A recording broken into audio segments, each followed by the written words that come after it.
now into the entrepreneurial world, I think is brilliant. It's amazing.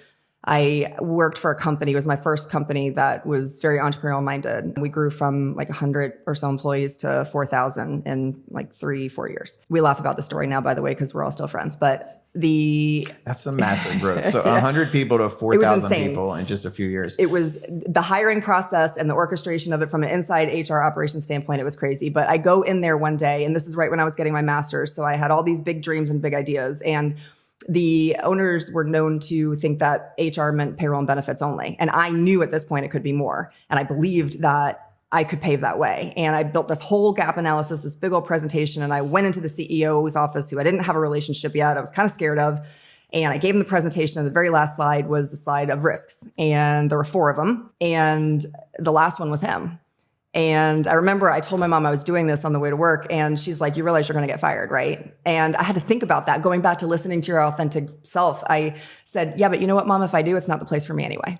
And so if I go there telling him that I believe that this is the right answer and he walks me out, okay, that's where I'm meant to go. But I went in there and I said it in the last bullet. I said, you know what? You are the last barrier. If you don't shift your thinking and believe that we can do more and be more from an HR standpoint, you're not going to get the most out of the company. And he sat back and I was shaking. I was in my early 20s too. I really didn't know what I was doing, but I was so convicted. And he just said, you know what, you're right.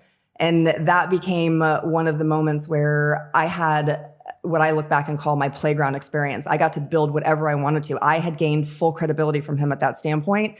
And it was one of the most fun times in my career because I really got to learn what my function could do and the impact it would have on the business. And having his support was everything. And he'll look back and tell you now that there was so much that he had seen and believed and wanted in his companies, but he never thought that he would accomplish so much from just the HR function. And had we not had that conversation, company and the direction might be totally different. It was one of those moments where I think not being afraid to fail and being, like you were saying, standing up for what you believe in and having the confidence to do it. That was a moment where moving forward, I sort of gained this sense of you can't go wrong. And if something goes wrong, then it wasn't meant to be. You have to stand up for what you know is right and true, and do it with facts and do it with research and a plan. But if you do that, how can it be wrong? And you're just basically lining up all the details that they need. And then sometimes it's not up to you to decide, but it's up to you to show them. Yeah, absolutely. And then it's your decision. If they say no, you can decide what to do from there.